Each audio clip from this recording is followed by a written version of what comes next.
webinar, a esta webinar que se va a celebrar bajo el título Estrategias de vacunación en esclerosis múltiple, organizada por la Asociación Española de Esclerosis Múltiple de Ciudad Real. En ella abordaremos cuestiones importantes sobre aspectos vinculados con la COVID-19 y vacunas. Un evento online que se celebra justo 2 semanas después de la conmemoración del Día Mundial de la Esclerosis Múltiple, una fecha señalada y necesaria para dar visibilidad, para sensibilizar sobre lo que es la esclerosis múltiple y la realidad que viven los pacientes que sufren esta enfermedad. En España son unas 55.000 personas y en todo el mundo, a nivel mundial, vienen a ser unos 2,8 millones de personas afectadas. Esta jornada es un evento online que, dada la situación actual de pandemia mundial, ha llevado a la organización, a EDENCR, a organizarla de modo virtual para poder proseguir con su labor informativa y formativa para los asociados en esclerosis múltiple, porque es muy importante seguir formando y sobre todo en temas de actualidad como es el tema de vacunas y COVID-19. Les informamos que este evento online está siendo grabado para luego posteriormente poder seguir siendo difundido para aquellas personas que no pueden estar en directo. Llevamos varios meses hablando de vacunas y en nuestro vocabulario habitual ya hemos incorporado nombres propios y palabras relacionadas con el tema. Hablo de nombres propios, pues como por ejemplo Janssen, Pfizer, Moderna, AstraZeneca, incluso Sputnik, o palabras como inmunización de rebaño, grupo de riesgo, negacionistas, etcétera. Y es que hemos incorporado el tema de la vacunación a nuestras tertulias diarias, ya sea en el ámbito doméstico o en el ámbito laboral. Y es cierto que, bueno, pues sin pretenderlo, hemos incorporado el tema de las vacunas a nuestro día a día y a pesar de ello, pues sigue habiendo muchas dudas, muchas incertidumbres, inseguridades a las que nuestro doctor invitado a esta webinar hoy va a arrojar muchísima claridad.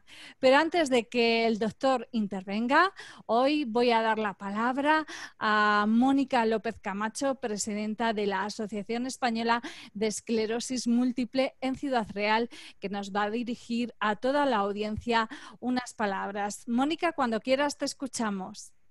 Gracias, Yolanda. Bueno, buenas tardes a todos. Gracias a todos por la espera, por el pequeño percance que hemos tenido, la demora. Y desde la Asociación de Esclerosis Múltiple y todos los socios que la conformamos, las personas, te agradecemos, Miguel, enormemente que hayas colaborado con esta asociación, todo tu trabajo y toda tu voluntad, ¿no?, en lo que es esta enfermedad, la esclerosis múltiple y la relación que se está llevando ahora con las vacunas. Siempre ha sido un tema que ha cuestionado, ha tenido muchas cuestiones pendientes, también lo tengo que decir, porque ya veníamos con muchísimas dudas en lo que era la vacuna de la gripe. Y bueno, ahora mismo ya sí que con la del COVID hemos llegado a la panacea, así que no quiero demorarme más. En nombre de todos, muchísimas gracias y doy paso a mi compañera Yolanda. Gracias. Pues muchísimas gracias, Mónica, por tus palabras. Ahora mismo falta, bueno, son las 5 de la tarde y 49 minutos. Estamos en riguroso directo en este caluroso 11 de junio. Es momento ya de dar comienzo a la participación de nuestro especialista. En ella va a intervenir como ponente el doctor Miguel Llaneza González, jefe del Servicio de Neurología en el Hospital Universitario de Ferrol, además de coordinador del Grupo de Estudio de Enfermedades Desmielinizantes de la Sociedad Española de Neurología. Buenas tardes, doctor. Bienvenido. Buenas tardes, muchas gracias. Buenas Voy a tardes dar... a vosotros en este caluroso día vuestro de 11 de junio. Sí, porque hemos dicho aquí estamos ya superando los 30 grados. Allí en Galicia, no sé... En Ferrol 23, estamos con 20 grados en Ferrol, o sea, qué una gustito. maravilla. Qué gustito. Bueno, pues os voy a explicar, os voy a presentar al doctor Miguel Llaneza, os voy a explicar el currículum, su amplio currículum. Miguel Llaneza es licenciado en Medicina y Cirugía General por la Universidad de Oviedo, doctor en Medicina por la Universidad de La Coruña y especialista en Neurología por el Hospital Universitario Central de Asturias de Oviedo. Es autor de numerosos artículos científicos y de capítulos de libros, todos ellos en relación con enfermedades neurológicas, además de profesor de varios cursos de formación de pregrado, posgrado y formación MIR. Autor de numerosas comunicaciones en congresos nacionales e internacionales y ponente habitual en conferencias, reuniones y comités de expertos en relación con la esclerosis múltiple. Ha participado en numerosos estudios de investigación en esta misma patología. Además, es miembro permanente de la Comisión Autonómica del Sergas para el tratamiento de la esclerosis múltiple y forma parte de la Sociedad Neurológica Asturiana y de la Sociedad Galega de Neurología, de la que fue presidente durante varios años. Sin duda, una trayectoria profesional muy extensa, muy completa, y ya estamos deseando escucharle. Doctor, cuando quiera puede comenzar con su presentación. Bueno, pues nada, muchísimas gracias por la presentación, muchísimas gracias sobre todo por la invitación. Cuando Mónica contactó conmigo le dije que a vuestra entera disposición para lo que quisierais para celebrar este Día Mundial de la Esclerosis Múltiple que hemos celebrado el pasado 30 de mayo. Y comentando con Mónica que, bueno, yo me adaptaba a lo que quisierais que hablásemos. Bueno, pues llegamos al tema del tema de las vacunas. Y el tema de las vacunas, que parece que ahora, desde que hay COVID, solo existe la vacuna del COVID. Y como bien habéis nombrado antes, nuestros pacientes con esclerosis múltiple, y sobre todo los que tienen algunos tratamientos concretos, siempre nos han estado preguntando, ¿y ahora me tengo que vacunar? ¿Me puedo vacunar de la gripe, de esto, de lo otro? Y si me voy de viaje a la India, ¿me tengo que poner la vacuna de la fiebre amarilla? Y bueno, con respecto al tema de las vacunas, siempre ha habido mucha controversia en pacientes con enfermedades inmunológicas, en las que además en su día se pensó que podían estar desencadenadas por vacunas. Entonces, bueno, pues pensamos que podía ser un tema interesante y de hecho, fijaos lo que son las cosas, antes de que se supiera nada del COVID, un grupo de neurólogos y de preventivistas que nos dedicamos a la esclerosis múltiple, ya habíamos empezado a elaborar un documento de consenso sobre vacunas y esclerosis múltiple, que se publicó justo poquito después de empezar el confinamiento el año pasado. En ese documento no se habla nada de COVID, porque no sabíamos lo que era el COVID. Y entonces parece que fue una premonición de que algo iba a pasar y efectivamente pasó, y ahora hemos añadido ahí lo del COVID. Entonces yo creo que, bueno, que podemos hablar de vacunas en general, dando una pincelada sobre el COVID y esperemos que sea interesante. Entonces yo voy a compartir la pantalla, que está... Ah, no, dice, el anfitrión inhabilitó la función de compartir las pantallas de los participantes. Uy, espera. Vamos a ver. Creo que tenéis que darme vosotros autorización. Sí. Te he hecho a ti, te he pasado. Ahora sí, ahora que dice que soy el hospedador, vamos a ver. Vale, efectivamente, aquí está. Y tenemos, esta es la presentación. Creo que está compartiendo la pantalla. Sí, se ve, se ve, ¿eh? Sí, pero no sé por qué. Vamos a ver un momento, vamos a ver. Se ha detenido la función de compartir. Estas son las cosas del directo, ¿verdad? Como siempre decimos, compartimos la pantalla, que la tenemos aquí. Y ahora hacemos así. Sí, perfecto. Bueno, pues voy a minimizar aquí esto. Y entonces esta es la charla de la que vamos a hablar, de estrategias de vacunación en pacientes con esclerosis múltiple. Con los logos de la Sociedad Española de Neurología y del Grupo de Estudio de Enfermedades Desmielinizantes, una maqueta de nuestro nuevo hospital, que nos lo están ampliando, y os podéis imaginar lo que es trabajar en un hospital en obras del Servicio Gallego de Salud.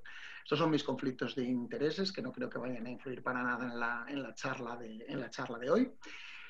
Y bueno, si nosotros echamos una vista atrás de los últimos 25, casi 30 años, esta es la evolución de los tratamientos que hemos tenido para para la esclerosis múltiple. Desde que en el año 1995 se aprobó la primera molécula, que fue el interferón beta 1B, en España comercializado como betaferón y más tarde como Stavia, hasta el momento actual, 2021, en el que ya tenemos ahí en la parrilla de salida ozanimod, siponimod, vamos a tener ponesimod, vamos a tener ofatumumab. Esto es todos los tratamientos que hemos ido incorporando a nuestro arsenal terapéutico. Unos son inmunomoduladores, otros son inmunosupresores, unos son inyectables, otros son orales, otros son en pulsos, otros son en ciclos, otros son terapias continuadas, pero si por algo se caracterizan todos ellos es porque todos han demostrado que van a modificar la historia natural de la enfermedad. Con respecto a estos tratamientos, siempre se ha planteado cómo tenemos que tratar a nuestros pacientes. Tenemos que ir con un tratamiento de escalada. Empiezo con uno de menor eficacia pero mayor seguridad, y si falla me voy a otro de más eficacia y menos seguridad. O empiezo por un fármaco que lo que prime sea la eficacia, asumiendo los riesgos. Bueno, hay diferentes escuelas, diferentes paradigmas. Esto ha dado lugar a diferentes algoritmos, de ir de abajo a arriba en la pirámide. Si vamos fallando con un tratamiento, ir subiendo a otro, pero cada vez tendemos más a invertir la pirámide, es decir, a empezar con tratamientos de mayor eficacia ya desde el principio, y luego, si es necesario, bueno, pues porque el paciente se mantiene durante un tiempo bien y se puede hacer, pues a lo mejor bajar a otras terapias menos, digamos, agresivas, entre comillas. ¿Y por qué digo agresivas? Porque todos estos fármacos, sean inmunomoduladores, sean inmunosupresores, si en algo tienen en común es que cuanto más potentes o más eficaces son, también en general suelen tener más riesgos. Entonces tendremos que individualizar la terapia que utilizamos en cada paciente. Habrá pacientes en los que obviamente podremos empezar con un fármaco, pues bueno, de una eficacia moderada, con una seguridad buena, y habrá pacientes en los que por su forma de inicio de la enfermedad habrá que empezar con drogas pues altamente eficaces, altamente potentes, asumiendo que tienen una serie de riesgos. ¿Pero por qué? Porque estamos asumiendo que en ese paciente la enfermedad es una enfermedad dura, es una enfermedad fuerte, y hay que darle rápido y fuerte. Por tanto, estos tratamientos que, como hemos dicho, se van a secuenciar dependiendo de su mecanismo de acción, de cómo actúen desde un punto de vista farmacodinámico, tienen que tener un equilibrio entre el riesgo y la seguridad. Y este equilibrio entre la seguridad y el riesgo del propio tratamiento viene determinada por los efectos que tiene la molécula sobre el sistema inmune. Y aquí nos vamos ya a ir acercando al concepto de las vacunas. Nuestro sistema inmune está formado por dos compartimentos, por así decirlo. Realmente no son dos cajones en los que lo que hay en uno no lo hay en el otro. Yo en un armario puedo tener las toallas, en otro armario, en un cajón las toallas, en otro cajón las sábanas. Y cuando quiero sacar las sábanas no tengo por qué abrir el cajón de las toallas. El sistema inmune también tiene dos compartimentos, pero obviamente funcionan en conjunto, ¿vale? Y tenemos una respuesta innata, aquella con la que todos nacemos y que está formada por una serie de células, por una serie de moléculas, y una respuesta adaptativa con la que también nacemos, es decir, los linfocitos B, los linfocitos T, pero que, como su propio nombre indica, van madurando con el paso del tiempo, se van adaptando a aquellas cosas con las que entran en contacto las personas con el paso del tiempo, con los virus, con las bacterias, con los gérmenes, y por tanto se van adaptando cuando entran en contacto con un virus o una bacteria, bien de forma directa. Yo me contagio del virus de la gripe de forma directa, o entro en contacto con el virus de la gripe porque me lo inoculan en una vacuna. Entonces mi sistema inmune adaptativo, mis linfocitos, se adaptan a ese virus y crean pues una serie de anticuerpos o de mecanismos de defensa para, si posteriormente vuelven a entrar en contacto con él, estar preparados para reaccionar. Por tanto, estamos hablando de que hay unas células que son las que juegan un papel fundamental en la esclerosis múltiple, y sobre las que van a actuar los tratamientos de la esclerosis múltiple, que a su vez son las que nos defienden frente a esos virus, bacterias, vigilan que ciertas células de nuestro organismo no se conviertan en células tumorales. Si el fármaco que yo utilizo actúa destruyendo estos linfocitos para un beneficio frente a la enfermedad, también nos estamos exponiendo a que dejen de tener esa vigilancia antitumoral o a que no se desarrollen esas defensas. ¿De acuerdo? Los linfocitos B y los linfocitos T son estas células que, como os digo, van a actuar bien sobre bacterias, sobre virus circulantes, sobre hongos, sobre bacterias intracelulares. Bueno, cada una se va a especializar en funcionar sobre una determinada, siempre en conjunto y en funcionamiento conjunto entre ellas y con los componentes del sistema inmune innato, se van a especializar en defendernos frente a alguna cosa. Pues como veis aquí, pues por ejemplo, frente al rechazo de los injertos, frente al control de esas células cancerosas, pero para lo que nos interesa, frente a los virus, las bacterias y los hongos. En este momento, cuando hacemos el diagnóstico de esclerosis múltiple, si miramos la parte izquierda de la diapositiva, hacemos el diagnóstico en base a una clínica, a una exploración, a una resonancia, a unos análisis y a una serie de pruebas complementarias como el líquido cefalorraquídeo, los potenciales evocados.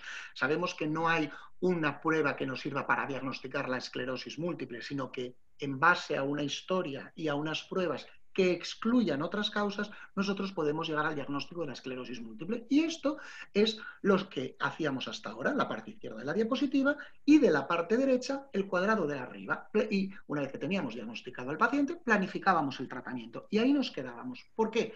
Porque la mayor parte de los fármacos que utilizábamos hasta ahora son inmunomoduladores, es decir, modulan el funcionamiento de esas células, de esos linfocitos que están un poco locos y están atacando a la mielina, pero digamos que los regulan un poco a la baja, pero lo suficiente como para que nos sigan defendiendo de virus y de bacterias.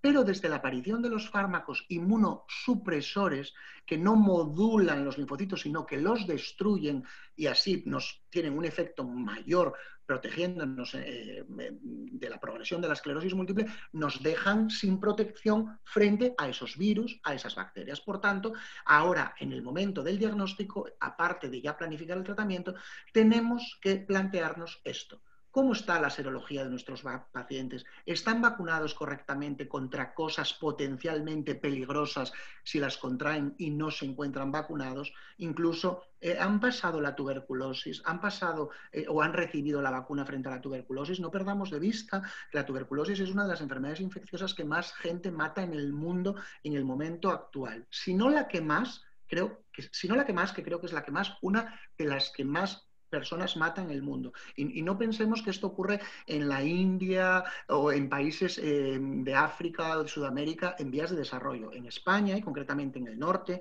yo soy asturiano pero trabajo en Galicia, tenemos una altísima prevalencia de tuberculosis y por tanto, lo mismo que en otras zonas pues de Castilla y León o de Castilla-La Mancha, pues puede haber más cisticercosis o puede haber más, no sé, otro tipo de parásitos.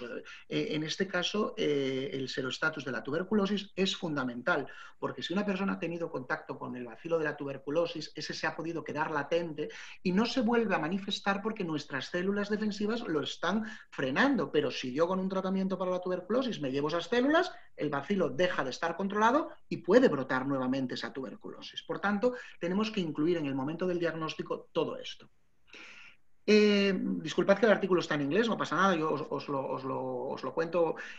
Siempre se ha dicho, vacunas en pacientes con esclerosis múltiples, ¿amigos o enemigos? ¿Y esto por qué se dice? Bueno, pues hace años, se decía que las vacunas podían ser el clic, el botón de puesta en marcha de la esclerosis múltiple. ¿Vale? Pues bueno, pues se veía que había pacientes a los que se les vacunaba ciertas vacunas de la hepatitis, de otras cosas, y oye, al poquito tiempo desarrollaban una esclerosis múltiple. Entonces hubo mucho bombo y platillo con esto. Las vacunas parece que son uno de los predisponentes a que los pacientes tengan. Eso está demostrado que no es así. Eso ya se ha demostrado y es sabido que no es así. Puede ser casualidad y no tiene por qué ser causalidad. Por tanto, hay que abandonar el concepto de que la esclerosis múltiple se le desencadena a una persona por haberse vacunado. No es así, ¿de acuerdo? Entonces, los pacientes con esclerosis múltiple tienen que tener sus calendarios vacunales completos exactamente igual que recomendados por las autoridades sanitarias que una persona que no tenga esclerosis múltiple. Porque además Si no lo tienen y se contagian de una infección, pues de una parotiditis, de un sarampión, incluso de una simple gripe, la propia fiebre, el propio estado infeccioso que va a producir ese contagio por la simple gripe va a hacer que tengamos fiebre, y la fiebre sabemos que favorece los brotes. Incluso puede favorecer, si no un brote, un empeoramiento de síntomas que un paciente pueda ya tener, como la fatiga, la espasticidad o el cansancio. Por tanto, las vacunas en esclerosis múltiples, amigas o enemigas, amigas. ¿De acuerdo?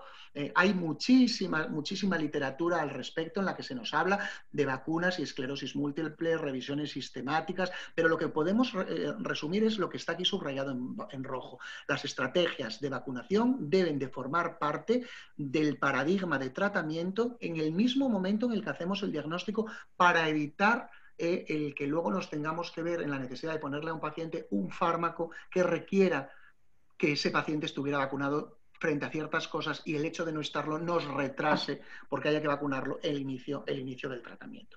Por tanto, la estrategia de vacunación en esclerosis múltiple tiene que ser en el momento del diagnóstico, antes de iniciar el tratamiento, o en algunos pacientes ya durante el tratamiento, porque ya están vacunados.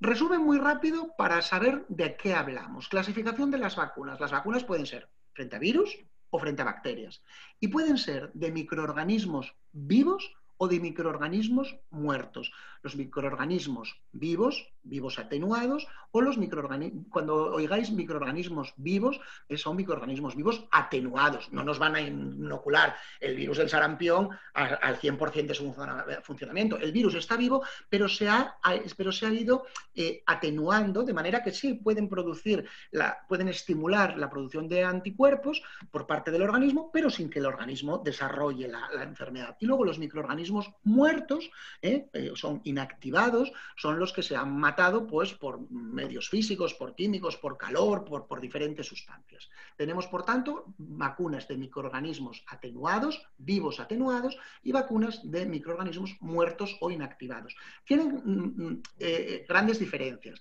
Por ejemplo, los vivos atenuados, habitualmente con una única dosis es suficiente. Están vivos, conservan su capacidad antigénica. Los inactivados o muertos suelen necesitarse, precisamente porque no tienen esa capacidad, pues suele ser necesario repetir varias dosis para que el organismo acabe de responder bien.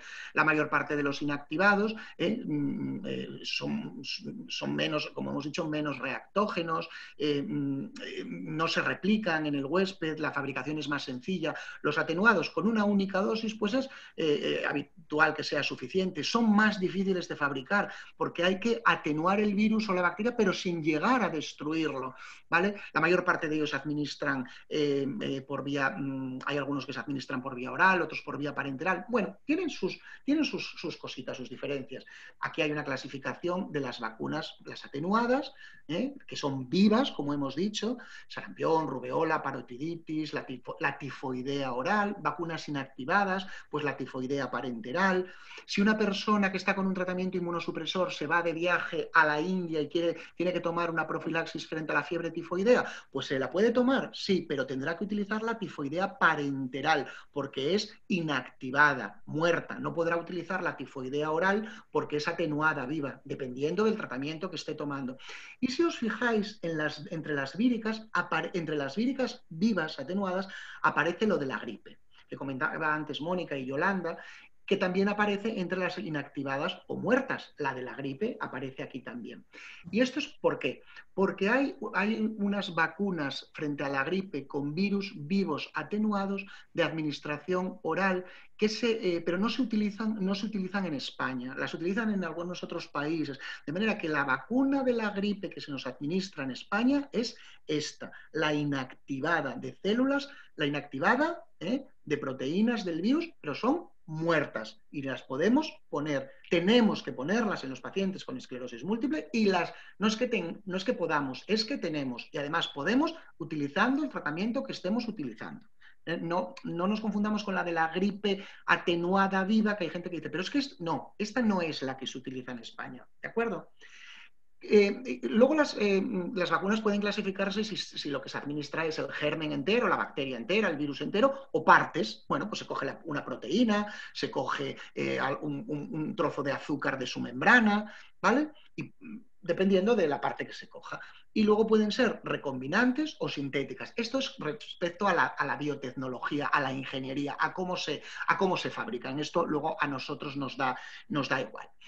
Según la composición pueden ser monovalentes. Cogemos de un germen concreto un serotipo. Imaginemos meningococo. El meningococo tiene el que produce la meningitis, tiene diferentes serogrupos, el A, el B, el C, el D, el E. Pues vamos a coger las del serogrupo C y vamos a vacunar al paciente con el meningococo serogrupo C. Me protege frente al grupo C, pero no me va a proteger frente al meningococo B, al A o al J, ¿vale?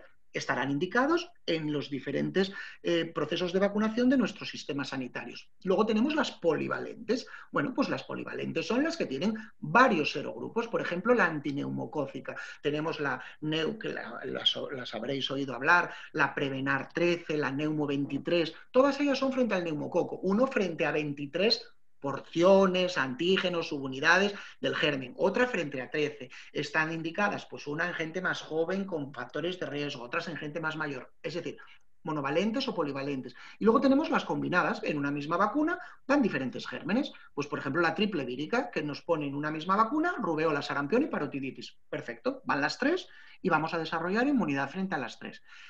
Y luego tenemos la clasificación según su uso sanitario, las programadas. Las programadas son las del calendario vacunal del sistema sanitario del país en el que vivimos. En España, el sistema sanitario dice que los niños tienen que estar vacunados con tal, a tal edad, tal. Esas son las vacunas programadas. Y luego están las no sistemáticas, las que no son necesarias poner en el país en el que estamos, pero vuelvo a lo mismo. Yo estoy en España y me voy a África, me voy a la India, me voy a no sé dónde, y allí hay fiebre amarilla, cólera, tifoidea, malaria, pues esas me las tendré que poner o tomar en esos casos concretos. Son las no sistemáticas, las que están fuera de un calendario. Como os decía, el año pasado publicamos este artículo de consenso en el que estaban las recomendaciones para la vacunación en pacientes con esclerosis múltiple que son candidatos a terapias inmunosupresoras o inmunomoduladoras. Ya os digo que cuando hicimos este artículo del COVID no se sabía nada. Salió ya publicado cuando ya el COVID estaba en España, pero el desarrollo del artículo lo hicimos en los meses previos. Nada, hicimos un grupo de trabajo entre neurólogos que nos dedicamos a la esclerosis múltiple y especialistas en medicina preventiva e infecciosa, revisamos toda la literatura que había de vacunas y esclerosis múltiple y de vacunas y tratamientos inmunomoduladores, inmunosupresores que se dan en otras enfermedades autoinmunes, como puede ser la artritis reumatoide, como puede ser la psoriasis, la enfermedad inflamatoria crónica intestinal, que utilizan también de estos fármacos. Y ¿a qué conclusiones llegamos? Bueno, pues nosotros llegamos a la conclusión de que un adulto sano estará correctamente vacunado si ha recibido esto: 5 dosis de la vacuna de la triple vírica, 3 de la antipoliomielítica, perdón, que os dije de la triple vírica, de la difteria, tétanos, tosferina, 3 dosis de la antipoliomielítica, 2 dosis de la vacuna frente al sarampión, que además lleva rubeola y parotiditis, 2 de la varicela, 1 dosis de antigripal anual a partir de los 65 años y una antineumocócica 23 polivalente a partir de los 65 años. Este es el calendario vacunal sistemático, lo que tendríamos que tener los niños y adultos en España, ¿de acuerdo? Y decimos, vacunación en pacientes con esclerosis múltiple. Todas las vacunas inactivadas que pueden ser y las atenuadas son productos seguros y pueden ser administrados en pacientes con esclerosis múltiple.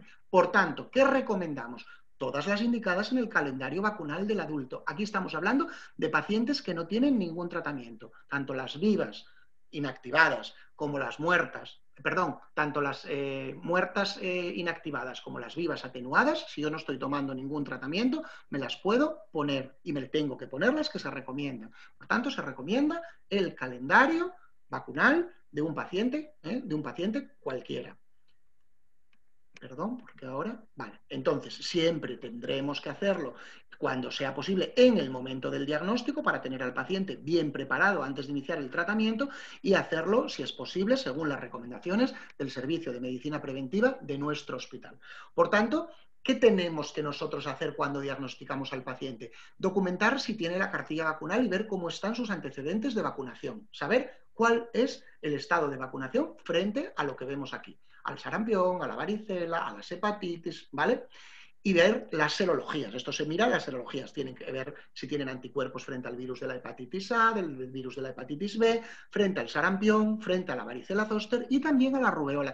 La rubeola realmente sería solamente en caso de mujeres en edad fértil, porque si una mujer no está en edad fértil y hace una rubeola de mayor, no, en principio no va a pasar nada. El problema es si la hace y es durante el periodo gestacional, de manera que si es una paciente que por la causa que sea no se encuentra en edad fértil o estando en edad fértil no es fértil, pues porque se le ha hecho una histerectomía o por lo que sea, pues no sería indispensable.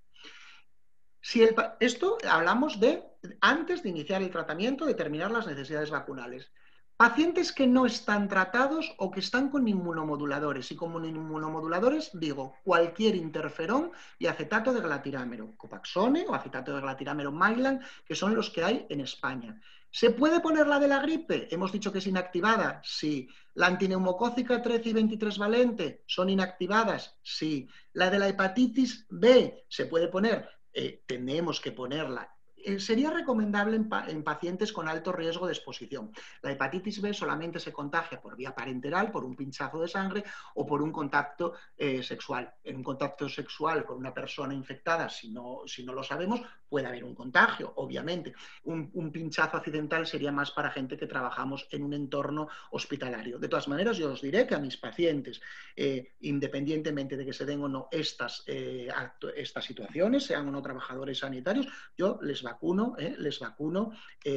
a todos los pacientes. Frente a la hepatitis A, virus inactivado entero, pues por tanto también, sobre todo en pacientes con alto riesgo de contagio. ¿Veis que las inactivadas están indicadas? Sí, estas siempre, y estas en pacientes más susceptibles. Como nunca sabe uno qué riesgos puede tener, yo recomiendo las vacunaciones. Frente al herpes zóster, papiloma humano y tétanos, son inactivadas, por tanto, sí. La del papiloma humano se recomienda en pacientes hasta los 26 años. Cada vez son más las recomendaciones por parte de las asociaciones de vacunología y de serología de vacunar tanto a los hombres como a las mujeres frente al papiloma humano, porque ya sabemos que es una de las principales causas de cáncer de cervix o de contagio también de cáncer genital en varones. ¿Vale? ¿Qué pasa con la varicela? ¿Qué pasa con la triple vírica? Que son virus vivos atenuados, pero son virus vivos. Por tanto, si los pacientes no tienen serología positiva, es decir, o no fueron vacunados en la infancia o no tienen una serología demostrada porque hubieran pasado la enfermedad, el sarampión y la varicela hay que vacunarles. Hay que vacunarles porque hay varicela, hay sarampión. Sabéis que hay epidemias epidemias de sarampión. Con respecto a los meningococos, meningococo inactivada y Haemophilus influenza inactivada. ¿Podrían ponerse? Podrían ponerse. Inactivadas, podrían ponerse.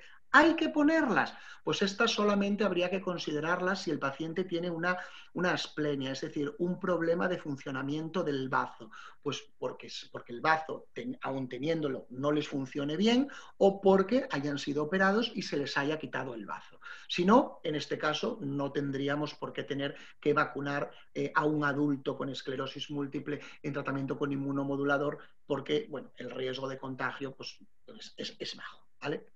Por tanto, una vez que tenemos al paciente sin tratamiento o con tratamiento inmunomodulador, interferón o acetato de glatiramero, siempre que podamos demostrar que el paciente ha desarrollado inmunidad, hay que hacerla. Es decir, entre 1 y 2 meses después de recibir la última dosis de la vacuna que le estemos administrando, deberíamos de comprobar que ha desarrollado inmunidad. Porque a veces los vacunamos, no lo comprobamos y nos quedamos tan tranquilos porque tal. Y luego el día de mañana, por otra cosa, dices, ostras, si lo vacuné y mira, no desarrolló inmunidad. Sabemos que las vacunas, hay gente que no desarrolla inmunidad, bueno, pero por lo tanto siempre es aconsejable siempre que se pueda, ¿vale? Una vez que los tenemos vacunados, si como hemos dicho la vacuna es inactiva, está muerta y yo tengo que empezar un tratamiento, no habría que esperar nada, se podría empezar al día siguiente. Se recomienda, bueno, pues esperar unas 2 semanas para que el organismo haya desarrollado una inmunidad adecuada. En el caso de las vacunas atenuadas, vivas, sí es necesario esperar por lo menos un mes para cuando van a recibir un tratamiento inmunosupresor y en algunos casos un poquito más, alentuzumab, ocrelizumab, rituximab, hay que esperar un poquito más, entre 4 y 6 semanas, mejor 6 semanas porque si lo hacemos muy rápido el mecanismo de acción del fármaco es tan potente sobre los linfocitos que probablemente si estaban desarrollando inmunidad pero no la habían completado, vamos a cortarla y no la van a hacer, ¿de acuerdo? ¿Qué pasa con los pacientes que están en tratamiento inmunosupresor, no inmunomodulador, que como hemos dicho hasta ahora aplaca un poco el funcionamiento de la célula pero no la destruye? Cuando están con tratamiento inmunosupresor, como son todos estos fármacos que veis aquí, estos fármacos sí destruyen los linfocitos. Por lo tanto, ¿las vacunas inactivadas se pueden administrar? Hemos dicho que sí. No van a agravar ni van a desarrollar el paciente la enfermedad frente a la que le vacunamos, ni se le va a agravar la esclerosis múltiple. Lo que puede ocurrir es que como esas células que generan los anticuerpos están destruidas, a lo mejor la respuesta inmune no es la que esperamos. Incluso a lo mejor no llegan a desarrollar anticuerpos o si los desarrollan lo hacen a un título menor del que sería esperable si no estuvieran utilizando esos fármacos. Esto es tanto más así cuanto más potente es el efecto inmunosupresor, pues como los anti-CD20, rituximab, ocrelizumab o también cladribine y alentuzumab. Y las atenuadas están, por supuesto, contraindicadas. No podemos ponerle a un paciente con un tratamiento inmunosupresor una vacuna viva porque seguro que va a desarrollar la enfermedad frente a la que le estoy vacunando. Si el paciente ya está con ese fármaco y no estuviera vacunado de la varicela o el sarampión y tuviese un contacto de riesgo con una persona de varicela o sarampión, lo que tenemos que hacer es hacerle profilaxis posexposición de entre los 5 o 6 días. Es decir, hay que inmediatamente decir, he estado en contacto con un paciente al que se le ha diagnosticado un sarampión. Bueno, pues hacemos una profilaxis posexposición, administramos una serie de sueros, de mecanismos, tal, que intentan bloquear ese contagio, pero no es la vacuna, ¿de acuerdo? Fijaos que aquí os pongo corticoides y con un asterisco. ¿Cuándo se considera inmunosupresor un corticoide? Cuando damos los pulsos de 1 gramo de corticoides, de 500 miligramos o 1 gramo durante 3 o 5 días para un brote, eso no es inmunosupresor. Ahí se puede vacunar. ¿De acuerdo? Con vacunas inactivas y con vacunas atenuadas. No es inmunosupresor. Se consideran inmunosupresores los pacientes que toman como mínimo o al menos 20 miligramos de prednisona diaria durante más de 15 días. Eso sí ya es una terapia inmunosupresora, que a veces nos lo preguntan, sobre todo mucho ahora. Mire, es que me estoy poniendo corticoides porque tu beta puede administrarse la vacuna, no hay problema. Mire, es que me estoy poniendo corticoides, llevo 6 meses. No se puede vacunar si la vacuna es viva atenuada, ¿de acuerdo? Aquí tenemos el tiempo que tendríamos que esperar si un paciente está con un tratamiento y tengo que vacunarle, si es una terapia inmunomoduladora, inmunosupresora. Mirad, con los interferones y el acetato de glatirámero, ya os lo dije, puedes suspender el fármaco hoy y vacunarte mañana, ¿vale? ¿De acuerdo? Para las vacunas atenuadas, hablamos de vacunas vivas atenuadas. No de vacunas muertas, inactivadas, que en cualquier momento. En el caso de la Tecfidera, dimetilfumarato, 24 horas. En el caso de la teriflunomida, que tiene una vida media muy larga, lo que recomendamos es hacer la eliminación acelerada con carbón activado o con resincolestiramina y cuando tengamos valores plasmáticos por debajo de 0.02, al cabo de un mes podemos vacunar. Con fingolimod hay que esperar 2 meses, para las vacunas vivas atenuadas, suspenderlo y esperar. Con natalizumab, suspenderlo y esperar 3 meses. Y fijaos, con alentuzumab, rituximab, cladribina o ocrelizumab, podemos tener que esperar entre 4 y 18 meses. Por eso es muy importante hacer la planificación y la estrategia vacunal antes de que el paciente se encuentre ya con estos tratamientos. Porque claro, imagínate que tengo que ir a un paciente con fingolimod, que fracase, tengo que pasarme a otro tratamiento para poder y estar y el paciente está sin vacunar frente al sarampión. Tengo que suspenderle, por ejemplo, el fingolimod, el natalizumab, 3 meses sin tratamiento, con el riesgo que eso supone de un brote. Luego empezar el periodo de vacunación, y mientras que lo vacuno, no puedo empezar con el siguiente fármaco. Otros mínimo 1 o 2 meses. Y luego puedo tener al paciente 6 meses sin tratamiento. Y si estoy hablando de que voy a ir a un fármaco inmunosupresor potente, es porque probablemente la actividad de la enfermedad es muy alta y no lo puedo tener 6 meses sin tratamiento. Por eso, siempre que podamos, hay que hacerlo antes. ¿Vale? Lo que decíamos, situaciones especiales, viajes internacionales, pues está claro que la fiebre tifoidea oral, que es viva atenuada, y la fiebre amarilla, que es viva atenuada, si estoy con un inmunosupresor, no puedo ponérmelas. Para el caso de la fiebre tifoidea, tengo la variante inactivada o muerta parenteral, con lo cual podría, pero las hepatitis A, me voy a un sitio donde hay hepatitis A, donde hay encefalitis centroeuropea, donde hay encefalitis japonesa, me puedo vacunar de todo. Si estoy con un inmunosupresor, no con la tifoidea oral, pero tengo el sustituto intramuscular, ni de la fiebre amarilla. ¿Vale? En el caso del embarazo, las mismas indicaciones que la población general embarazada que no tenga esclerosis múltiple. Las vacunas vivas atenuadas, obviamente, contraindicadas, porque hay un riesgo de que pase la infección al feto por el virus. La vacuna antigripal, como todo el mundo, en cualquier trimestre del embarazo. Y la vacunación de la difteria, tétanos y tosferina, en cada embarazo hay que repetirla y siempre se recomienda a partir de la semana 27, entre la 27 y la 36, porque es cuando va a haber un mayor paso de los anticuerpos que va a generar la madre a través de la placenta al crío. Y entonces, bueno, pues vamos a protegerlo mejor. ¿Qué pasa con los convivientes? Yo soy paciente de esclerosis múltiple, estoy con un tratamiento inmunosupresor y ¿qué pasa con mis convivientes? Si resulta que no soy inmune al sarampión o no soy inmune a la varicela o no soy inmune a la parotiditis, pues si yo no lo soy y no voy a poder serlo porque estoy tomando un tratamiento inmunosupresor, mis convivientes más directos, claro, no voy a vacunar a toda la comunidad de vecinos, ni a todo el pueblo, ni a toda la ciudad, pero mis convivientes directos tienen que estar y correctamente vacunados, y hay que demostrar que lo son para sarampión y para varicela. Y si no lo son porque no se les vacunó de pequeños o porque no lo pasaron, tienen que vacunarse ellos para evitar que ellos se contagien y yo como conviviente directo me pueda contagiar. Y, por supuesto, los convivientes, la vacunación antigripal anual, todos tengan la edad que tengan para evitar que algo tan transmisible como la gripe se me pueda contagiar a mí, que por otra parte tendré que estar también vacunado. ¿De acuerdo?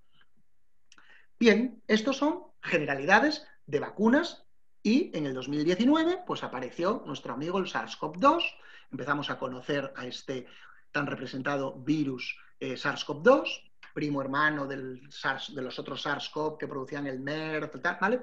Empezamos en el 2020 a encontrarnos con que en 2019 era solo el SARS-CoV-2, pero en el 2020 empezó a unirse el SARS-CoV-2 con la pandemia, con la esclerosis múltiple, con los tratamientos de la esclerosis múltiple, y en el año 2021 pues ya tenemos todo el pitostio montado, porque además de todo esto tenemos las vacunas específicas frente a la COVID-19, y vamos a ver ahora en unas pocas diapositivas qué situación estamos.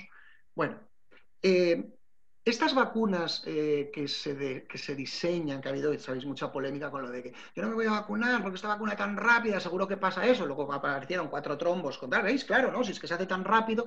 Bueno, vacunas que se desarrollan para enfermedades virales rápidamente emergentes. Una vacuna... Una infección viral rápidamente emergente es una endemia o una pandemia, como es lo que ha pasado con el SARS-CoV-2, ¿no? Se empezó a hablar en diciembre de la COVID-19 en una ciudad de China y 2 meses más tarde tenemos una pandemia a nivel mundial.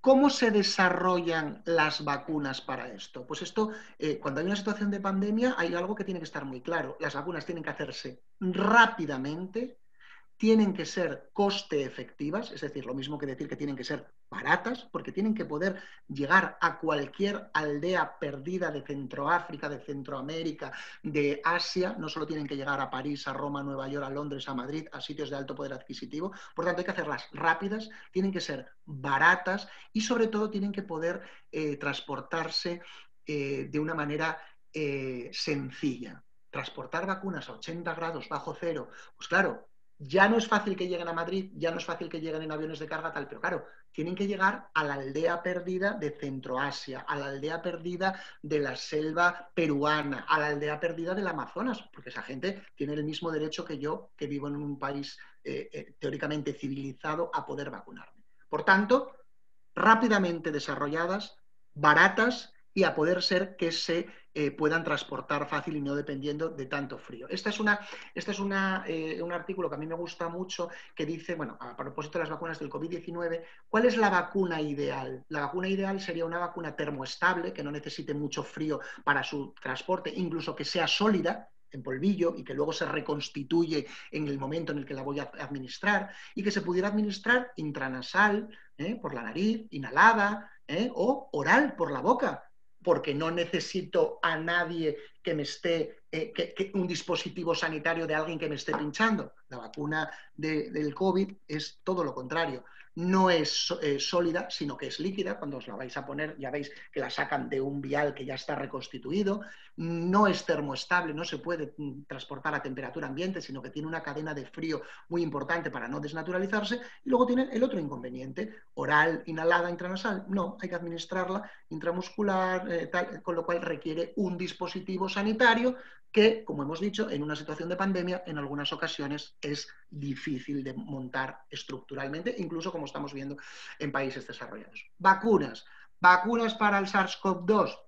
400 en estudio, cada país tiene la suya, España tiene las suyas, la otra tiene las suyas, bueno, aprobadas en este momento diferentes vacunas. En España, ¿cuáles tenemos? Tenemos las vacunas de AstraZeneca, de Moderna, de Janssen y de Pfizer-BioNTech. Cada una de ellas basadas en diferentes mecanismos de acción. Unas van vehiculizadas a través de un adenovirus y la gente se asusta mucho con el caso de la de Astra, que lleva el adenovirus, o algunas otras que llevan, por ejemplo, la de Janssen, que lleva también un vector viral. Ah, claro, es que me están inyectando, aparte de un trozo del SARS-CoV-2, me están inyectando un virus. No. El virus es un virus no replicante, es un adenovirus que produce catarro común en el chimpancé y no se replica en el organismo. Nadie de los que se vacunan frente a la COVID-19 con estas vacunas podrán tener las complicaciones que tengan, como las puede tener otra persona cualquiera, pero no desarrollan catarro, ni desarrollan gripe, desarrollan, bueno, pues las artromialgias como cualquier otra vacuna. El adenovirus es un adenovirus que produce eso, catarro común en los pollos, en los chimpancés, en las aves. No se replica en nuestro organismo. Por tanto, vayan vehiculizadas por adenovirus, sean de fragmentos de RNA, todas ellas son seguras y se pueden administrar sin ningún problema al paciente, esté con el tratamiento que esté, hemos dicho, incluso con inmunosupresores, porque son inactivadas, son muertas. Inactivadas, muertas, ¿vale? Aquí tenéis, hay un montón de artículos, un montón de consensos, un montón de recomendaciones, bueno, pero el resumen de todos los artículos es lo que os estoy diciendo. Las vacunas frente al SARS-CoV-2 son seguras y se pueden administrar. Otra cosa es que dependiendo del tratamiento que tenga el paciente haya que esperar unos tiempos u otros y que el grado de inmunidad que desarrolle el paciente frente a la vacuna sea mayor o menor. Pero el paciente tiene que vacunarse en el momento adecuado y tiene que vacunarse. Porque si desarrolla una inmunidad del 100%, perfecto. Si la desarrolla del 0%, mala suerte. Pero si desarrolla el 20, el 30, el 40 o el 60, mejor tener eso que no tener nada. Porque estamos ante un virus que se contagia mucho. ¿De acuerdo? Este es un artículo que es muy, muy recientito, febrero del 2021, cuando se envió, pero fijaros que se publicó ahora en el mes de mayo, a finales en abril-mayo.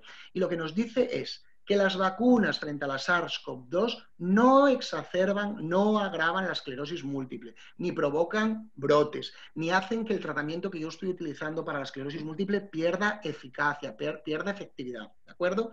Que las vacunas inactivadas, como son todas ellas, se consideran seguras en pacientes tratados con cualquier fármaco, aunque en algunas ocasiones pueden ser menos efectivas, porque cuanto más inmunosupresor sea el fármaco, a veces menos capacidad reactógena tienen menos capacidad de producir anticuerpos tienen nuestros linfocitos. Hemos dicho que los destruyen, pero en cualquier caso, no está recomendado interrumpir o modificar el tratamiento para mejorar la eficacia de la vacuna, porque lo que hemos dicho, porque probablemente lo que manda es tener al paciente bien controlado de su esclerosis múltiple y sobre todo tenderíamos a suspenderlo en aquellos fármacos que son muy inmunosupresores y hemos visto que tendrían que pasar entre 2, 3, 4, 6 y hasta 18 meses para que teóricamente pudiéramos poner una vacuna que nos fuese a dar una respuesta adecuada. Eso parece totalmente ilógico. Por tanto, y como conclusión, siempre vacunarse. Si tenemos la mala suerte de que la respuesta es poca, pues bueno, siempre es mejor tener algo de respuesta, por poca que sea, que no tener ninguna, que no vacunarse. Os concluyo diciendo que el cambio en el paradigma terapéutico de la esclerosis múltiple hace imprescindible el abordaje adecuado preventivo. Hemos dicho, el momento para estrategia vacunal en el momento del diagnóstico, antes del tratamiento o cuando ya estamos tratados. Por tanto, muy importante que cuando estemos en este momento ya del tratamiento veamos este abordaje preventivo.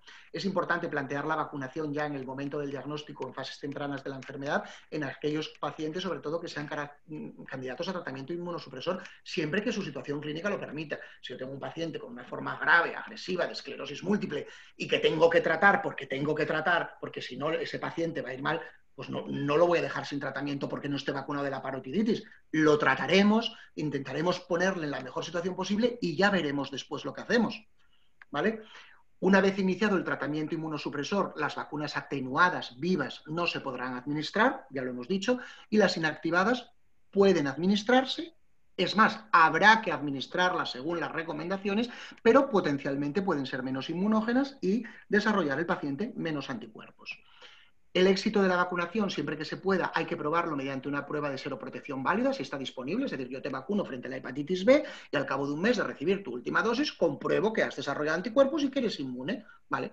Dado que carecemos de datos sobre la efectividad de la vacunación en combinación con diversos fármacos, sobre todo si yo te vacuno de la hepatitis B y tú estás tomando, voy a nombrar uno por nombrar uno, pero puedo nombrar 3, betaferón, o estás tomando tecfidera, o estás tomando Aubagio, o estás... Vale, quiero comprobar que el mecanismo de acción de ese fármaco no ha alterado la respuesta inmune del organismo y que el paciente se ha vacunado correctamente y está correctamente inmunizado.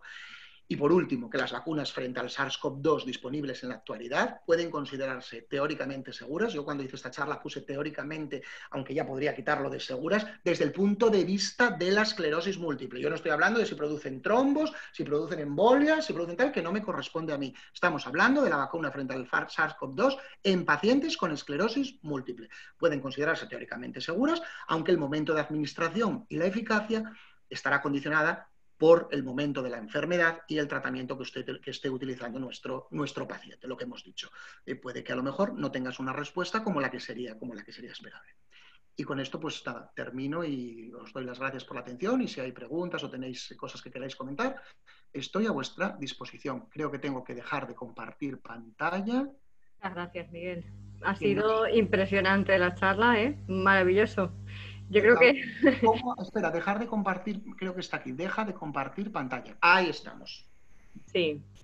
¿Vale? Bueno, ha sido maravilloso. Yo la verdad es que fenomenal. No sé si habrá alguna pregunta. Yo tengo varias, pero voy a dar paso a Yolanda si quiere hacer un poco de ronda por la gente. Podéis incluso... Agradecer al doctor Miguel Llaneza por la presentación que nos ha hecho tan interesante, tan completa, tan divulgativa. Y ahora es momento de que la audiencia nos haga llegar las preguntas que hayan podido suscitar. No sé si en el chat tenemos alguna pregunta de los asistentes. De momento no veo ninguna. Mónica, creo que tú al comienzo tenías una para el doctor. Yo tengo varias, pero bueno, voy a ser concisa. Solamente las voy a resumir en 2, Miguel. Vale. Una que, bueno, a lo mejor quizás no es una... No, o sea, no voy a tener una respuesta porque creo que a lo mejor no se llega a saber. Pero ¿qué pasó con la Sputnik? ¿Qué pasó? ¿Qué fue la primera? Pues mira, lo de la Sputnik ha sido una cosa de lo más curiosa. Yo realmente no sé lo que pasó, ¿eh? No lo sé. La Sputnik iba de la más adelantada, y de hecho yo recuerdo que cuando empezaron las vacunaciones, Argentina, por ejemplo, Argentina fue un país que compró, todas las vacunas que compró las compró de la Sputnik. Bueno, empezaron a comprar de la Sputnik. No sabemos por qué se paró. Bueno, ¿por qué se paró? No, porque aquí, pues no sé si la Comunidad Económica Europea, porque ya sabéis que esto es todo, bueno, pues acuerdos comerciales, tal. De hecho, hace poquito ha salido que Alemania, cuando empezó a ver la carencia de suministro de algunas vacunas, y sobre todo lo que pasó con Astra, que si se paraba, que si no se paraba, que si ahora los gobiernos decían que sí, que luego decían que no, pero que luego, aparte de todo, Astra parece que no servía las que había prometido a la Unión Europea y cada país dijo, pues ahora yo voy por libre y tengo que vacunar a mi gente y compro la Sputnik, tal. No sé personalmente qué ha pasado con la Sputnik. Yo creo que en este momento la Comunidad Económica Europea ve que con el suministro de Astra, Janssen, Pfizer, Moderna, Astra, Janssen, Pfizer, Moderna, pueden manejarse. Y yo pienso que si hubiera una rotura de stock de alguna de ellas o tal, tirarían de la Sputnik. La China parece que da un poco menos de protección. Quizás sea más cuestión política. Yo, a ver, quiero decirte, si te tengo que dar una explicación científica y decirte, mira, pues ha pasado esto, podría ponerme a inventar, que no es el caso, porque no vendría el caso, porque para inventar no estamos aquí, pero creo que hay un trasfondo, volvemos a lo mismo, Estados Unidos es Estados Unidos, 300 millones de habitantes, pero es un gobierno. Europa, pues seremos los 300 o 400 o 200 o 500, los que seamos millones de habitantes, es la Unión Europea, pero no dejemos de tal que luego los alemanes son los alemanes, los franceses son los franceses, los ingleses, los españoles, los otros, y luego, vale, se intenta que todo el mundo siga una política, una directriz que a veces es difícil, ya no es difícil mantenerla, ya es difícil mantenerla en España, donde el Sergas dice una cosa, el SESCAN dirá otra, el SAS dirá la de más allá y el CatSalut dirá otra, pues para ponernos de acuerdo ahora entre 27 países diferentes, y no sé personalmente en qué situación está la Sputnik en este momento. Bueno, tenemos una pregunta. Nos están preguntando, Anabel dice que es sobre Aubagio, porque lo ha incluido en su presentación en el cuadro de tratamientos inmunosupresores, que comenta que sí. Hasta ahora han dicho que era más inmunomodulador, sí. Y cómo aplica en las vacunas, claro. Vamos a ver, mira, en el caso de Aubagio es un fármaco. Nosotros tenemos fármacos inmunomoduladores e inmunosupresores. Los inmunomoduladores están claros, son los interferones y el acetato de galatirámero. Y los inmunosupresores está claro cuáles son: alentuzumab, cladribina, Aubagio. Cuando se comercializa Aubagio, el laboratorio que lo comercializa dice que es un inmunomodulador selectivo.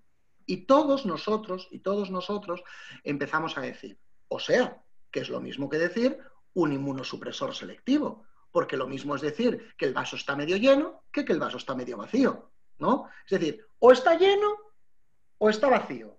Pero si yo el vaso lo tengo por la mitad y tú dices el vaso está medio vacío y yo digo el vaso está medio lleno, los dos tenemos razón. Entonces, nosotros decíamos, no, si es inmunomodulador y quitadle lo de selectivo. Y si es, no es inmunosupresor porque no destruye las células. Ese es el concepto de la inmunosupresión. Bien, no destruye las células, por tanto es un inmunomodulador. ¿Por qué le ponéis lo de selectivo? Bueno, porque aunque no las destruye, es cierto que inhibe la proliferación. Tan malo es que yo tenga células y las mate, me quedo con pocas células, que tenga pocas células, porque las que tuviera que espontáneamente generar mi organismo no se generan. Es verdad que cuando tú haces el recuento linfocitario a los pacientes con Aubagio siempre tienen cifras de linfocitos en rango de normalidad. Por ese motivo se considera inmunomodulador, porque no hace que disminuya el número de linfocitos.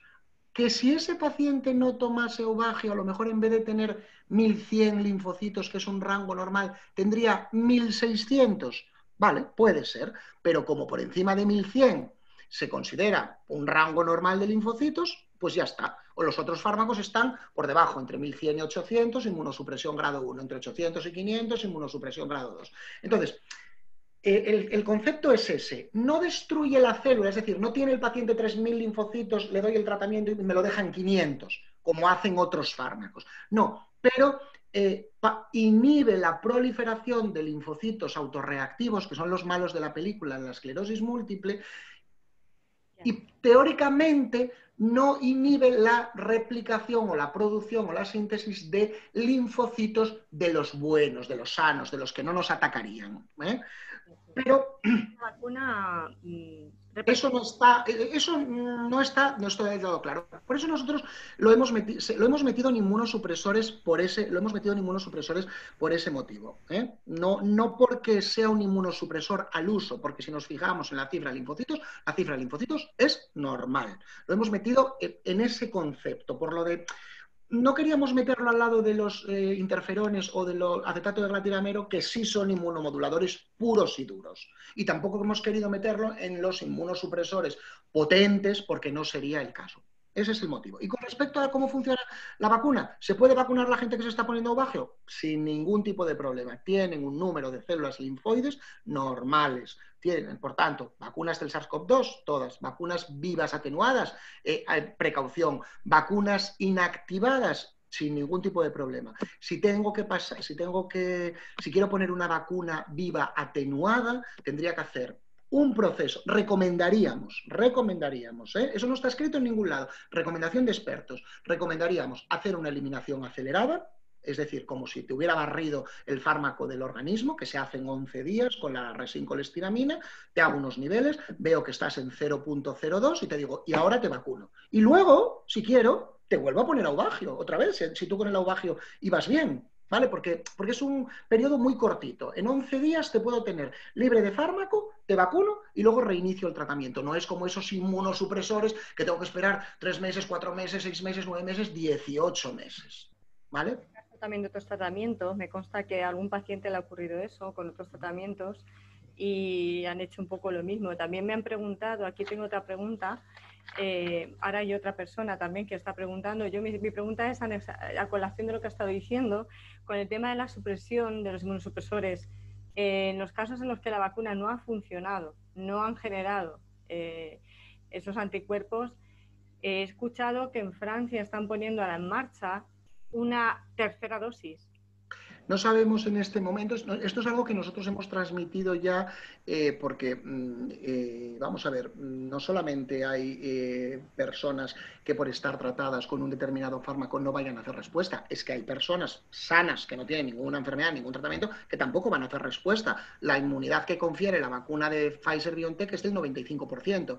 Eso quiere decir que hay un 5% de pacientes al que no van a desarrollar inmunidad, pero lo mismo que hay pacientes que no desarrollan inmunidad frente a la hepatitis B, quiero decir, pase lo que pase, o sea, no desarrollan inmunidad frente a la hepatitis B, pase lo que pase y les vacunes lo que les vacunes. Yo lo digo precisamente porque la persona, la enfermera que trabaja conmigo, la que consulta de esclerosis múltiple, es trabajadora sanitaria del hospital, se ha vacunado media docena de veces con diferentes tipos de vacunas de la hepatitis B, con las de más poder inmunógeno, con las de menos poder inmunógeno, y no desarrolla inmunidad. Bueno, pues ya está. Hay gente que no la desarrolla, no la desarrolla.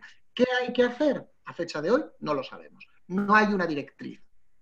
No hay una directriz. No sabemos que ese paciente que se ha vacunado y no ha desarrollado inmunidad, tenemos que rescatarlo y dar otra dosis o dar otra pauta completa, no lo sabemos. En caso de que sea una sola dosis o nuevamente una pauta completa, si fuera una vacunación de 2 dosis, ¿cuánto tiempo tiene que pasar entre la...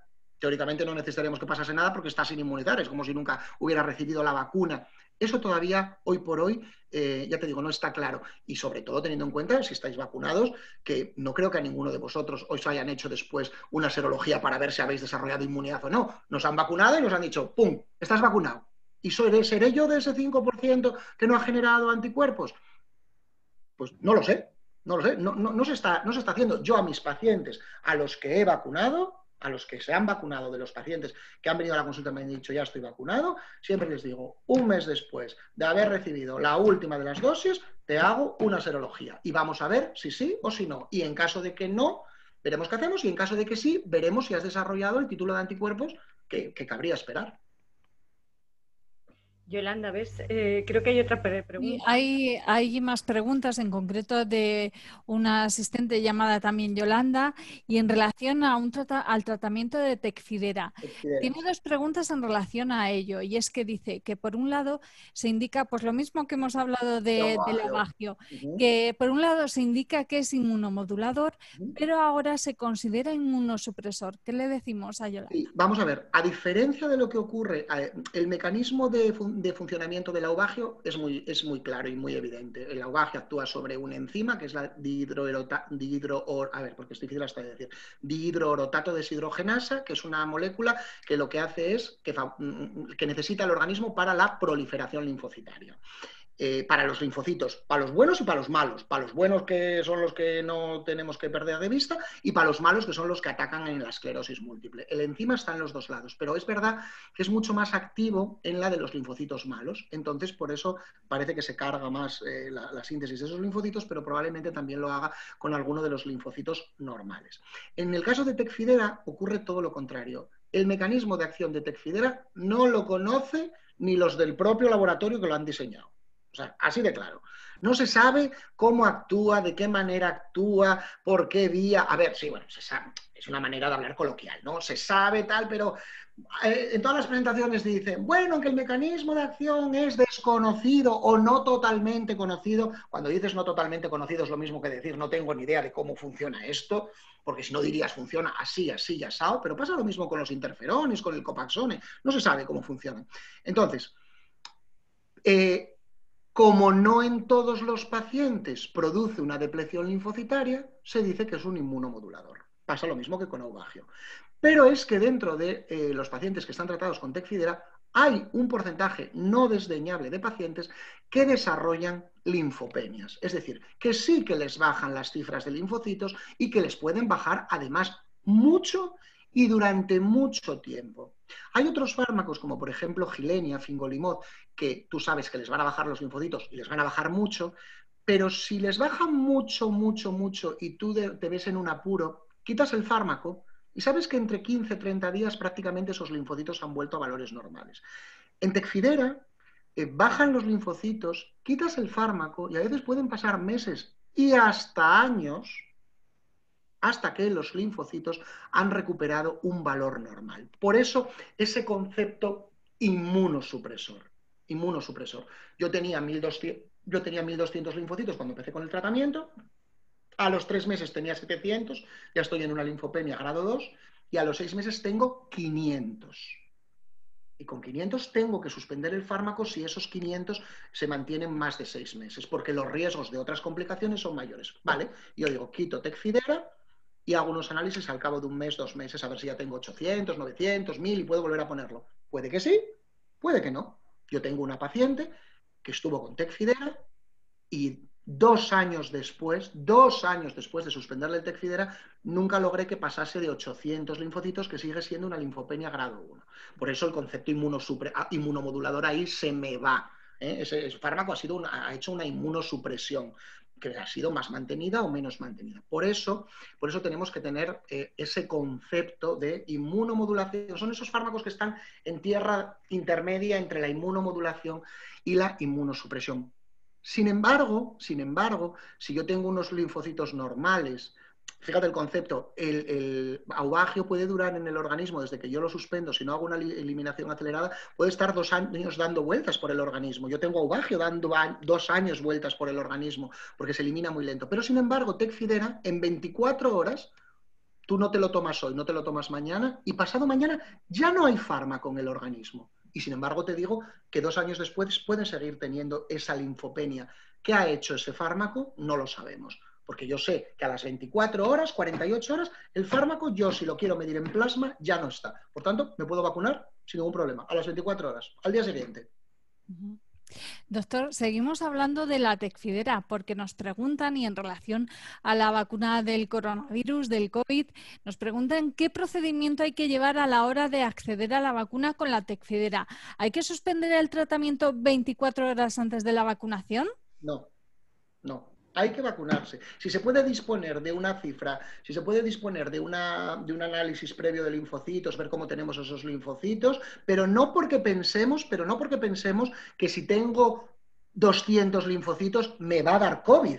Es decir, me voy a infectar por el COVID. No, sino porque si tengo 200 linfocitos, a lo mejor la respuesta esperable de que yo cree anticuerpos es mucho menor que si tengo 1000. Entonces, no tengo que suspender nada, me vacuno si tengo una cifra de linfocitos previa, perfecto, sobre todo por orientación, y luego mi neurólogo, una vez finalizada, si quiere comprobarlo, mi neurólogo, una vez finalizada la pauta de vacunación, si es con una dosis, pues al cabo de un mes, o si es con 2 dosis, pues al cabo de un mes, bueno, una vez completada la pauta de vacunación, que me pida una serología de una IgG de SARS-CoV-2 y vea si desarrolla anticuerpos. Lo mismo que si me vacuno de la hepatitis, un mes después de haber acabado la hepatitis, me pide una serología de hepatitis B y dice, estás inmunizado.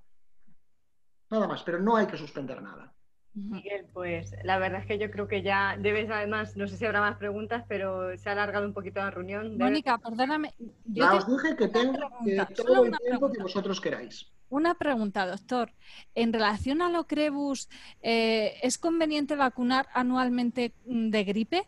Usted ha comenzado su intervención hablando de que antiguamente, hace años, pues no era recomendable la vacunación en pacientes de esclerosis múltiple. Ese concepto ya se ha abandonado. Ahora es todo lo contrario. Las vacunas son amigas, como usted muy bien ha explicado. Con el Ocrevus, ¿es conveniente vacunarse anualmente de la gripe? Vamos a ver, es conveniente.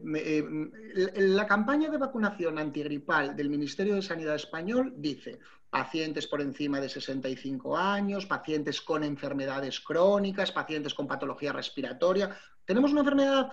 ¿Tenemos un paciente de más de 65 años? Sí, vacuna de la gripe. ¿Tenemos un paciente con una enfermedad crónica? Sí, vacuna de la gripe, recomendada.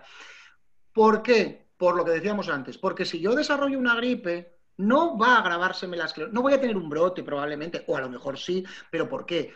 Porque tengo fiebre, eso hace que me canse más, que mi fatiga se incremente mi espasticidad, que aumente mi temperatura corporal y pueda, como bien sabido es que el aumento de la temperatura corporal, por la causa que sea, desencadenar un brote. Por tanto, sí, concretamente con el caso de Ocrevus. Ocrevus es un fármaco, ocrelizumab es un fármaco que actúa específicamente sobre los linfocitos B, C de Dente. Los linfocitos B son los que producen anticuerpos, los linfocitos T hacen otra cosa. Los anticuerpos son los que nos protegen, son cuando yo introduzco una vacuna en un organismo, estoy metiendo algo extraño, un antígeno, los linfocitos B los reconocen, crean anticuerpos para que no se desarrolle la infección en ese momento, o para si dentro de mes y medio yo estoy en una reunión donde hay 20 personas con gripe tosiendo encima de mí, si ese virus entra en mi organismo, en el momento que entra, ¡paf!, lo bloqueo. ¿Qué pasa? Que el tratamiento crónico con linfocitos, el tratamiento crónico con ocrelizumab o con otros fármacos anti-CD20, como puede ser rituximab, que se usa en algunos pacientes de esclerosis múltiple, pero sobre todo se usan en patologías reumáticas, en otro tipo de enfermedades, o cuando venga ofatumumab, que va a ser el ocrelizumab de administración subcutánea, con el paso del tiempo, la destrucción mantenida de esos linfocitos B hace que las inmunoglobulinas, que los anticuerpos, bajen su producción, porque estamos destruyendo linfocitos B, que son las que los producen. Van bajando. Entonces, ¿tengo que vacunarme de la gripe? Sí. ¿Voy a desarrollar inmunidad como la que desarrollaría si no estuviera tomando ocrelizumab o si fuese una persona que no toma ningún tratamiento? Puede ser que sí, puede ser que no. Y si no la desarrollo, no la desarrollo, pues tendré la gripe. Y si la desarrollo, pues a lo mejor la desarrollo normal, como otra persona que no toma Ocrevus o que no toma ningún tratamiento, o desarrollo menos anticuerpos, menos nivel de protección. Como decíamos antes, mejor algo que nada. Entonces, ¿hay que vacunarse de la gripe? Sí. Y los convivientes, también. Duda aclarada. Muchísimas gracias. Bueno, yo creo que ya ha estado todo bastante aclarado, bastante, en fin. Creo que ya, Miguel, yo me he quedado con las palabras tuyas del principio, que venías de una urgencia médica y has querido conectarte y de verdad me... No llegaba a tiempo, que bien creí que no llegaba a tiempo y yo decía, ya verás, justo hoy. No te puedes ni imaginar lo que te agradecemos, todo tu tiempo, todo tu trabajo, ha sido maravilloso tenerte, te están agradeciendo por el chat directamente a vosotros, bueno, a ti, pues es que eres de verdad, yo la verdad es que me he quedado contigo. Nada, os lo agradezco yo que me hayáis invitado, bueno, faltaría más y para cualquier cosa que necesitéis o tal, del grupo de enfermedades desmielinizantes, contad con nosotros, personalmente conmigo, pero bueno, con el resto del grupo y cualquier cosa, pues ya os digo, sabéis dónde estamos y en lo que podamos echar una mano para eso estamos, para eso nos han elegido nuestros compañeros de toda España para coordinar esto. Esperemos bueno, hay que intentar hacerlo bien. Claro que sí. Yolanda, mi compañera. 2 minutos faltan para las 7 de la tarde. Seguimos en directo en esta webinar Estrategias de vacunación en esclerosis múltiple. Como bien estamos escuchando a Mónica, ya estamos concluyendo.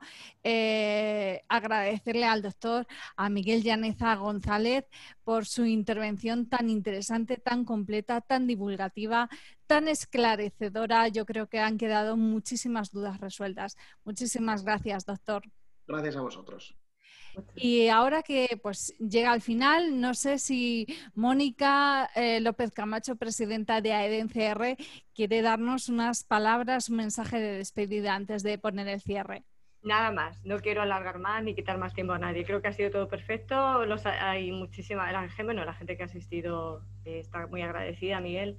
Y bueno, este vídeo se va a compartir precisamente a la gente que no ha podido asistir. Me han estado diciendo por el WhatsApp mucha gente que quería haber estado y al final no ha podido conectarse por varias situaciones, varias circunstancias, pero se va a compartir a través de los medios porque consideramos muy, muy interesante su ponencia, Miguel, y bueno, pues gracias a todos. Y ya está. Pues buen fin de semana. Buen fin de semana a todos. Muchas gracias. Bien. Muchísimas gracias, Mónica. Os recordamos que la esclerosis múltiple es una enfermedad neurológica desmielinizante, crónica, degenerativa, y por eso es importante todo el apoyo, todo el interés y la difusión de este tipo de informaciones que sirven de ayuda a los pacientes, a los familiares, a los colectivos que tienen relación con la enfermedad de la esclerosis múltiple. Porque recordamos, y de acuerdo con los datos proporcionados por la Sociedad Española de Neurología, cada año se diagnostican 1.800 nuevos casos de esclerosis múltiple en España.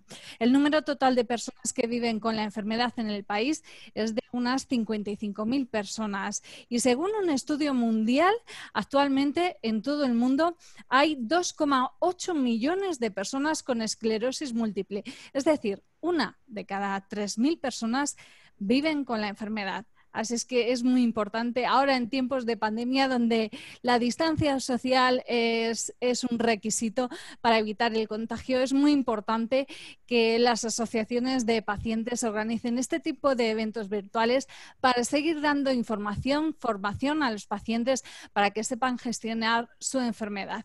Yo por mi parte, antes de poner fin a esta webinar, quiero dar las gracias al comité organizador, a Mónica López Camacho por haberme encargado la presentación de este evento, que para mí ha sido todo un honor. Y, por supuesto, darle las gracias a ustedes, a los asistentes, por su interés y su participación en esta webinar. Pues ya es todo por hoy.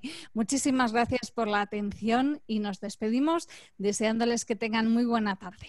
Gracias. Muchas gracias, no paséis mucho calor. Nada, Miguel, un abrazo, te volveré a llamar, ¿eh? Cuando quieras. Además, te debemos aquí una comida o lo que haga falta. Cuando queráis paso por ahí. Sí, abrazos. Hasta luego. Adiós.